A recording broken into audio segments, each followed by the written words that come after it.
Okay, Aries, let's get started. Okay, I'm going to choose 12 signs, maybe. I'm going to choose, not 12 signs, 12 cards, and maybe I'm going to choose 13 if your spirit guides say that you need an extra card. But here is going to be your month, your year ahead, month by month. And we're starting with the first, Aries, okay? So Aries, this is the 4 of Wands, actually the 5 of Wands, excuse me. Need to be able to see it. There you go. And that's going to go on Aries. Second one, second house for you. This is the 4 of Pentacles. I'm not even putting it in the camera correctly. The 4 of Pentacles, okay? Third, we have the High Priestess. I love this. Okay, and then fourth, the Chariot. Right on Cancer, right on the moon. And then we have the Empress. Okay, and then we have the Wheel of Fortune.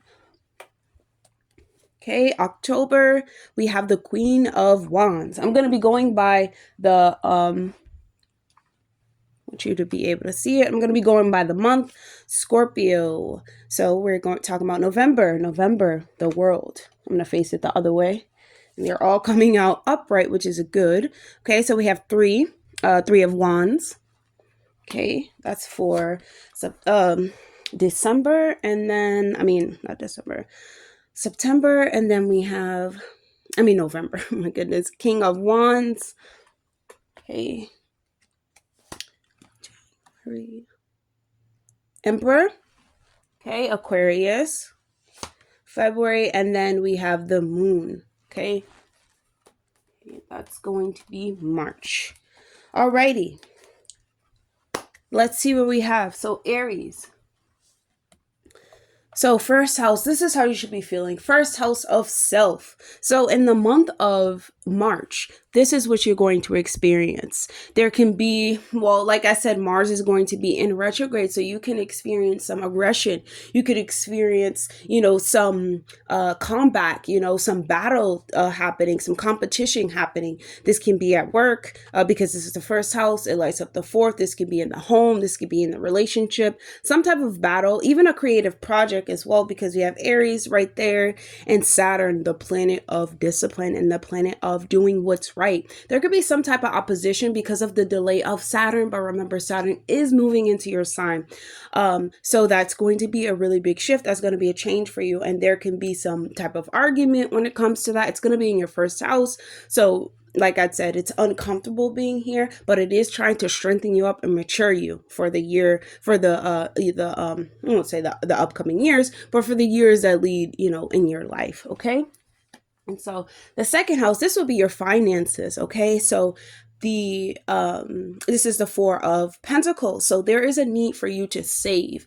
There's a need for you to save for the year, but saving for a rainy day. In my opinion, Saturn going into, your first house, you will have to save. I will say that there will be, like with your money and stuff like that, there's a fear of it leaving. There's a fear of you changing it. There's a fear of you losing it. So you're wanting to hold onto it even more tighter. But what you work hard for, it will not miss you. Materialistic things, materialistic possessions, because this is Taurus, this is your second house. This materialistic possessions do not define you, right? So there's a need to control them and hold on to them. And I'm just going to tell you that saving money is what's going to make you feel a little bit more better about your finances for the year. Saving money. Okay, and then we have the High Priestess. So the High Priestess, this is your 3rd house. So Aries, for you, you're speaking like, hey, I am a prophet, right? I am someone who is intuitive. I am the divine feminine, meaning that I am the God of this universe, and I'm going to speak with wisdom. I'm going to uncover secrets, and I'm going to share them, right? And these are emotional and very emotional, but also a very emotionally like pushing forward times in our life, I do feel as though when we experience our communication being as high priestess, like your mind is thinking so much of the divine and thinking so much of the divine furtherness, of this life, and how can I communicate it? How can I say it to the world? And that's a beautiful thing, because your third eye is activated. Your emotions are tied to it, but there is a chance for emotional intelligence, emotional understanding of the world, of other people's minds. That's a really good one. Okay. And then for the fourth house, which is your home, your family, it's funny because the moon is right there, and so is Cancer, right? So this year, there's a big focus on your family. There's a big focus on your mother. There's a focus on your children. And there's a focus on, how can I make my home a better place? How can I teach my children emotional intelligence? How can I teach my children to go in the right direction when it comes to learning about their tradition, or learning about, the ways of our ancestors? Like, how can I teach them this, and how can they, tap into it? There's really a focus on the children, if you do have children. And if it's not the children, it will be the mother. There's a focus on how to be more disciplined and be more focused on the structures of the kind of family that you want, right? The kind of legacy that you're looking for. And this card is yes. So I feel as though like your children will really benefit so much from this if you do have children, because they'll be seeing you as a leader, yes, but you're also because this is the mother, or this is the family, seeing you as the leader, but also it like moving them, right? Moving them in ways that moves their heart, which is a great thing. Okay. And then for the fifth house, we have the Empress. Wow. The divine feminine. So I love this. So this is a great time. Aries, this will be a great time for you to have children, right? You can have children this year. You can become a family this year. The Empress is someone who is really determined when it comes to family. She'll do whatever she can to make the family feel more loving, feel more guided, have more beauty within the home, because this is the fifth house. This is you expressing this maybe to your partner. Maybe, hey, I want to have, more children, or hey, I want to build a better home, or hey, I want to learn how to express myself. I want to get involved with this project. But because it's the fifth house and you have the Empress, anything that you embark upon, whether it is children, whether it is becoming a home, whether it is like your creativity, it's going to be worth it. Like it's going to be successful. You understand? Like you're putting your best foot forward when it comes to whatever it is within the fifth house, whether it has to do with children. You're putting your best foot forward, and you're listening to Mother Nature, which is the best bet for you when it comes to making decisions about how to properly express yourself, how to be creative, and things of that nature. Okay. And then we have for the sixth house, which is going to be your health. Aries, we have the Wheel of Fortune. And the Wheel of Fortune, it's Pisces, it's Jupiter, it's destiny, it's feeling luck, it's feeling guided, it's feeling like it has a purpose, it has a compass. This is the way I should go this way. There is a real need to listen to spirit when it comes to your health, when it comes to work. You may not be your health will definitely need to focus, because this is the Wheel of Fortune. Anything can happen if you don't take care of yourself. Yes, but there is a good fortune behind this, because I do feel as though there's many options, right? There's many options to any illnesses or to any health problems, or there's 100 million different jobs for you to embark upon. You never have to choose one direction, right? There's so many different options. And, the sixth house is really saying like, there may be some decisive moments when it comes to you maybe neglecting your health for your job or things of that nature, but you'll get back into it, Aries, because you'll start to see that you are the one that holds the key, right? You're the one that holds the compass. And though there is this sense of destiny, this sense of fate, that it's always going to lead you towards the right thing, whether it doesn't feel like that, and your health is your wealth. Okay, we have the seventh house. So this is your relationships. Queen of Cups. This would tell me being more understanding of your partner would help you during this time. Maybe even counseling or therapy with the partner.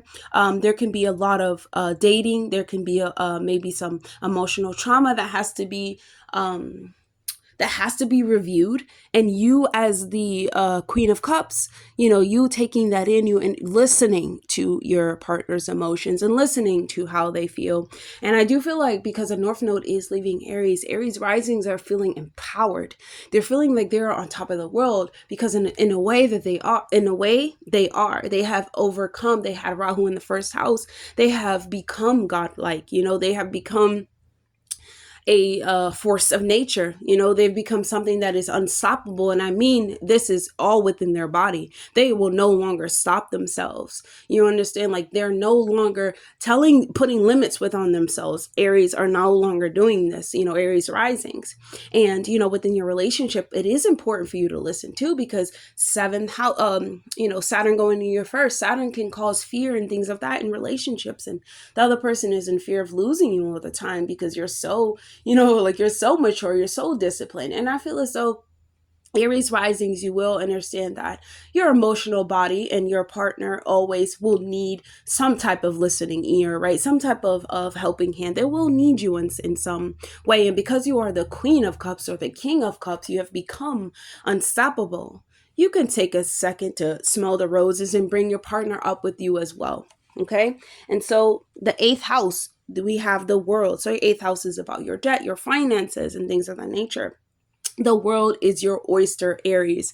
As I said, you know, there can be inheritances, there can be fulfillment within your partner's finances, and it helps your finances even more. There's harmony within some type of secret come into life. There's harmony within, you know, situations that have happened, because you understand that the 8th house is about transformation, but you understand that after this transformation, the world is your oyster. The world is for you. You are like, this is your world now, right? And there's no more, can I do this? Is this valuable? Is this going to happen for me? Is this in the cards for me? There is this confidence right here. Leo, I am confident that the world is mine. The world is mine. Like the world is mine, and I belong. Whatever I want, I belong here. Whatever I choose to have brings me fulfillment, brings me wholeness. But I am whole within my vessel as well. 8th house is really about going down deep to understand this. This is not easy for people to understand, that the world is theirs and the world is created by them. They are also called co-creating. Yes, but there is a level of independence that you must have, and you must understand for your life, to further your life. Otherwise, you'll be miserable and thinking that other people have things that you don't have. Aries rising, you understand that the world is yours, even through death and transformation. I will rise like the phoenix. Okay, and so for the 9th house, what shall you be learning this year? So we have the 3 of Wands. This is you finding a new direction. You know, this is you expanding your foresight, expanding your perspective, learning new things, maybe taking classes where you learn something new and now you want to change the way that you believe the world to be, or you changed the way, or your higher self is communicating with you, right? And leading you on these different quests and finding out new things about yourself that can bring your higher self a sense of enlightenment, bringing down to your lower self and applying that knowledge. There is, because the 3rd eye is right here, there is an activation. The 9th house is about evolution. The 9th house is about what we can learn, where we can go, and how it makes our life better. Is really the bigger than life attitude. So moving forward and understanding there are so many new opportunities you're headed towards. You don't know where you're going, but when we're talking about the 9th house and we're talking about the unknown, honestly, we're talking about the God of evolution. We're talking about the God of justice, right? And so there's a sense of luck that you will have in finding a direction, almost like you know that this is the way to go. Like your higher self is leaving you little breadcrumbs towards these great outcomes that you have and these little miracles that you're experiencing. Celebrate. So we have for the 10th house, your life path, your career, we have the King of Wands. And so the King of Wands, and also I see the 3rd eye right there that pops out to me most importantly. So your life path, your life direction. If you're unhappy, Aries, there's plenty of, actually not plenty of times. There was a solar eclipse in Aries back in April or March, not really, back in April or March of 2024. And it really shifted, the year of 2024 really shifted Aries onto a whole new path. Like if they really went unhappy, they dropped it and they went to career paths and focuses that made them more happy. They were no longer settling or playing the little man, when they were the big man, right? And so the 10th house there is a sense of authority, King of Wands, right? Now in your craft, there is a sense of obsession that you have, but more so obsession because you're good at it, right? Like you're good at it. This is something that you're happy for. This is something that brings you a sense of, I would say, like divine masculine, and feeling a sense of order. You feel a sense of control over things, control over your life. You're inspiring, and you're inspiring. You're inspired by the things that you have encountered, right? Aries, the things where you have had to battle. Like you're a natural born leader, Aries. And now starting to realize this, whether you're Aries risings, definitely, whether you have Mars in the first house, or whether you're Aries sun or Aries moon, in some shape or way, there is a warrior that exists within you. There is something magnetic about you. And I feel like 2025 is definitely going to bring that up when the North Node is leaving Aries and going into Pisces. You're now going to see like, wow, the warrior has emerged. So let's move into the friendship house. What do we have? Okay.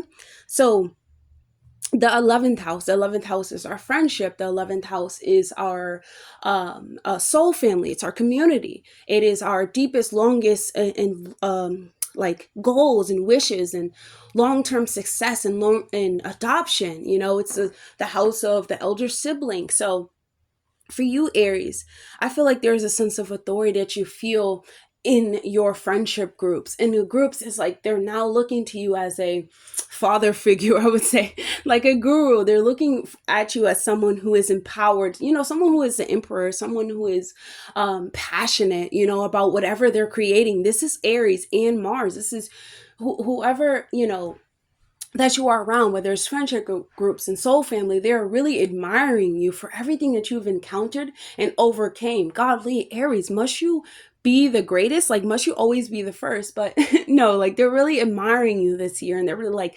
man, Aries, like I'm so proud of you. And even if they're not proud, you can feel the you can feel the love, you can feel the admiration. You can feel people adoring you. You can feel this sense of, wow, I've made it. This sense of power. You understand power. You understand power within your own vessel and how you have helped the world, right, Aries? And there is Aries in some way, shape, or form is helping the world, whether this is within their own home, whether this is within their friendship group, or whether this is globally. Aries understand that their discipline and strong nature, like this, they're, you know what I'm saying? Like this emperor right here, they can do anything, they can achieve anything. And they're letting people know this now, right? And so that's the 12th house. And so lastly, to end the year. Well, actually, I wouldn't say to end the year. So 2025, your 12th house is your subconscious. Funny because this is Pisces and Neptune. This is Pisces house. And especially for you, Aries, Pisces is, there's Saturn in Pisces and there's also Neptune in Pisces. Saturn is moving into your first house, as I said, and Neptune is moving into your first house too. So that's going to be really funny for you. There's so many spiritual awakenings for my Aries risings that are beautiful. Oh my goodness, so beautiful. But right now they're experiencing dreams. They're experiencing, having to confront these certain behaviors, and the moon is the illusion. The moon is like, hey, maybe we're not seeing things clearly and we should use our third eye a little bit more. But it's also spirituality, you understand? Like it's also the subconscious, where we let ourselves go. It's lies. It is deception. You know what I'm saying? But there is a sense of delusion. I feel like that Aries, that Pisces energy gives off, that we all must have within us and that we all have access to. there is a sense of delusion, because in order for your dreams to happen, you must first believe in yourself, and you must first believe in that dream. Aries, you understand that it takes the physical force and the physical passion to make them come into fruition. But having that delusion is what makes it comes into fruition. There is a difference between, I do feel like, delusion and illusion, because delusion is an illusion that's supposed to be made real. But in my opinion, those things are needed. And for you, Aries, it is definitely needed, because this is aligned perfectly within your 11th house. You need this. You need this sense of a delusion to achieve your goals,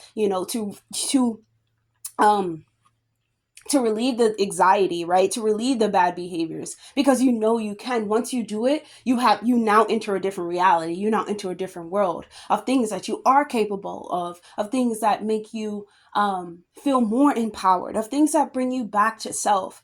Aries is one of the most strongest, signs, because they realize that they are the warrior. They are the divine warrior, and they're willing to fight. And for those who are not willing to fight for themselves, it definitely depends on your placement, but they're willing to fight for themselves in some shape and way of their life. And they're definitely being called to do that right now. Like, Aries have really been called to go to the top, you know what I'm saying? And really come back down and teach us what's at the top and what you've learned from the dream realm. And the moon is in my opinion, the moon is ruled by Cancer. So this will bring the focus back to home, back to the mother, when I say back to the mother, I mean Mother Nature. I mean the divine mother. This is not so much of the physical, because the 12th house is something that is intangible. It's something that you cannot hold, but you possess within you. So there is a sense of mothering yourself back to health. And I know, Aries, you have had to mother yourself back to health